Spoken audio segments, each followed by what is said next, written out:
So you building your Factory 5 Roadster, you're gonna need engine, transmission, and the common way to do that, or one of the ways, I shouldn't say the common way, but one of the ways is to get a donor car. And so they designed the Factory 5s to be built with 87 to 2004 Ford Mustangs as the donor car. Now there's differences. A lot of things are very similar across all those years, and then a lot of things are very different. 87 and 95, you're gonna have a 5-liter pushrod engine, single cam in the block.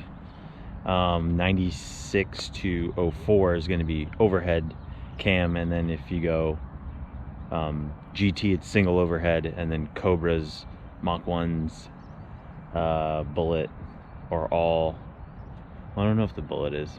Bullet might be dual overhead, but anyway, those Cobras, Mach 1s are dual overhead cam. So I'll walk you through a little bit of what I chose to go with for this one, and that is a 96 Mustang GT 4.6 liter V8, 5-speed manual transmission. As you can see, this one is in surprisingly decent condition.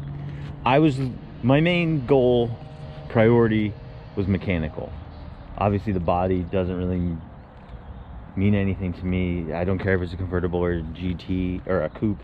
I need, for the donor, and it gives you a list of everything you need. There's also companies that you can go with that they list in the assembly manual, now that I've gotten it, that show you companies that will separate everything from a Mustang and sell you, like palletize everything and sell it to you individually, so you don't have to take it apart. In hindsight, that's probably the way I would have went, because it's going to take a few days to take out and apart the things that I need. Obviously I don't need interior. Now you can also think about it in a way, I've done a donor car before in the process of buying the car, taking out what I need, and then selling off the rest and making my money back. You can do that too. Obviously that takes a little bit of time. You need the space to do that as well. So for this, I wanted a good engine, a good transmission, a good rear end, because that's mainly what I need. Suspension components, if they're in good condition, cool. If not, I'm probably going to get aftermarket stuff anyway. Summit makes, like, you need all the rear, like, control arms, and Summit makes, like, I think they sell 130 bucks. You can buy a full set of rear tubular control arms that replace the stock ones, and they're already powder coated, and that's what I would spend on powder coating these ones. So probably going to go that route for that stuff. You need the brakes. The brakes are just some basic brakes here, but I'm probably going to replace those, because if you can see, for me to take the corrosion off those doesn't seem to be worth it. So let me show you why I picked this one. Now I think, looking at the paperwork, this one was some sort of lien sale. It was in a tow yard, so I didn't really care about that, because I'm not going to be selling it. Now, so my priority when looking at Mustangs, and if you go on Craigslist and you look at, like, some of the Mustangs that are available, you're gonna see, like, ones with, like, aftermarket intakes and all kinds of stuff done to them. What I liked about this one, and why I picked this one, was because everything was pretty much stock.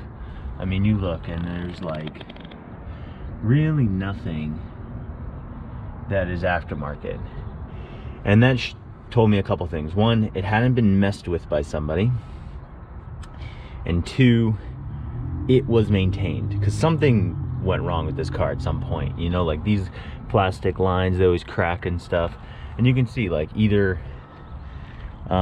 nothing went wrong with this one, or when it went wrong, it was well taken care of. And that's mainly what I was looking for, because I'm the one who's going to have to be dealing with the engine and transmission going forward from here. You need this hydro booster. You need that for the donor. So you have to take that out. You know, fairly easy. This car specifically, according to the odometer, has 151,000 miles on it.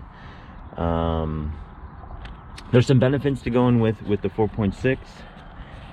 The big disadvantage to the 4.6 is that it has a little bit more complicated of a passive anti-theft system, and so the key has a chip in it, and you can see I think this one has had to be taped up so that it doesn't fall out.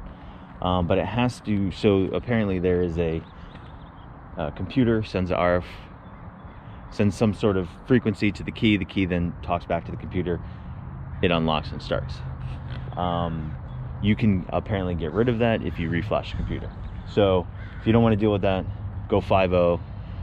The older engines don't have to deal with that, or you could just deal with it. I'm probably going to somehow try to flash the computer so that you can use the regular key for the that comes with the kit. But yeah, 151,000 miles on this, and see from that angle, everything is pretty much bone stock. Shocks still look like the shocks, struts and shocks that are around here. Tires are the same all the way around, which I find pretty surprising. Interior, which I don't need, but somebody is going to want the interior, and I think so. My plan is to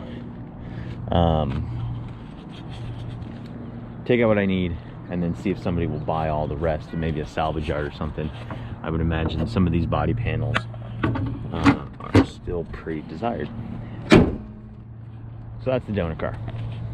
I'm not going to go into any more than that, but yeah, that's it.